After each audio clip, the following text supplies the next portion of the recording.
राधे राधे दोस्तों, हमारे YouTube channel पर आप सबका बहुत बहुत स्वागत है। आज मैं आप लोग को सुनाने वाली हूँ माघ पूर्णिमा की व्रत कथा। आगे जाने से पहले वीडियो को लाइक और चैनल को सब्सक्राइब अवश्य करें। माघी पूर्णिमा के दिन स्नान, दान और व्रत रखने का विधान है।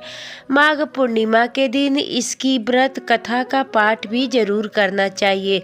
ऐसी मान्यता है कि माघ पूर्णिमा की व्रत कथा का पाठ करने से मन चाहे इच्छा पूरी होती है और धन धान्य में वृद्धि होती है।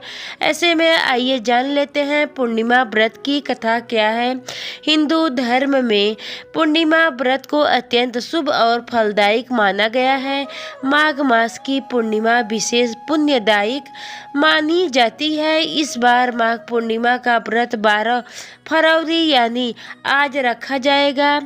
माघ पूर्णिमा के दिन तीर्थराज प्रयागराज के संगम में स्नान का विशेष महत्व है। माघी पूर्णिमा पर गंगा स्नान के साथ साथ दान, पुण्य और व्रत रखने का भी विशेष महत्व है। माघ पूर्णिमा पर व्रत रखने से जीवन में सुख, समृद्धि और शांति की प्राप्ति होती है। माघी पूर्णिमा के दिन इसकी व्रत कथा का पाठ जरूर करना चाहिए। ऐसी मान्यता है कि माघ पूर्णिमा की व्रत कथा का पाठ करने से मन चाहे इच्छा पूरी होती है और धन धान्य में वृद्धि होती है। ऐसे में आइए जान लेते हैं माघी पूर्णिमा की व्रत कथा क्या है। माघी पूर्णिमा की तिथि क्या है। पंचांग के अनुसार आज माघ पूर्णिमा तिथि 11 फरवरी को शाम 6:56 से शुरू होगी, जिसका समापन 12 फरवरी को शाम 6:53 पर होगा। माघ पूर्णिमा पर चंद्रोदय का समय आज शाम 6 बजे से होगा। इस समय चंद्रमा को अर्घ्य देने का विशेष महत्व होता है। माघ पूर्णिमा के दिन कौन सी कथा पढ़ी या सुनी जाती है। माघ पूर्णिमा की पौराणिक कथा के अनुसार कटक में धनेश्वर नामक का एक ब्राह्मण अपनी पत्नी रूपवती के साथ रहता था।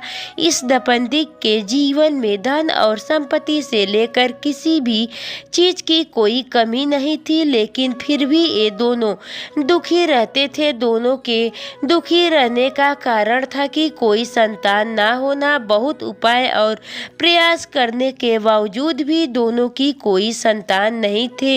एक दिन कटक शहर में एक योगी महाराज आए। योगी ने वहां पर मौजूद हर घर से दान दक्षिणा मांगी, लेकिन धनेश्वर के घर को छोड़ दिया। ऐसे में धनेश्वर और उसकी पत्नी ने योगी महाराज से पूछा कि आखिर आपने हमारे घर से दान दक्षिणा क्यों नहीं ली। इस पर योगी महाराज ने उन्हें बताया कि हम निसंतानों लोगों से दान दक्षिणा नहीं लेते हैं। योगी महाराज की बात सुनकर धनेश्वर को बहुत बुरा लगा। फिर भी उन्होंने योगी जी का आशीर्वाद लिए और उससे पूछा कि क्या आप हमें कोई ऐसा उपाय बता सकते हैं जिससे हमें संतान की प्राप्ति हो सके। तब योगी ने धनेश्वर को बताया कि पूर्णिमा का व्रत रखने और चंद्रमा की पूजा करें। इसके बाद धनेश्वर और उसकी पत्नी ने पूर्णिमा व्रत रखना शुरू कर दिया और चांद की पूजा भी करने लगे, जिसके प्रभाव से उन्हें पुत्र की प्राप्ति हुई। ऐसा कहा जाता है कि लगातार 32 पूर्णिमा का व्रत करने के बाद धनेश्वर को पिता बनने का सौभाग्य प्राप्त हुआ। धार्मिक मान्यता है कि जो कोई व्यक्ति पूर्णिमा व्रत रखता है और व्रत के पालन करता है, उसे न केवल अच्छी संतान की प्राप्ति है, बल्कि उसके जीवन में हमेशा सुख समृद्धि बनी रहती है।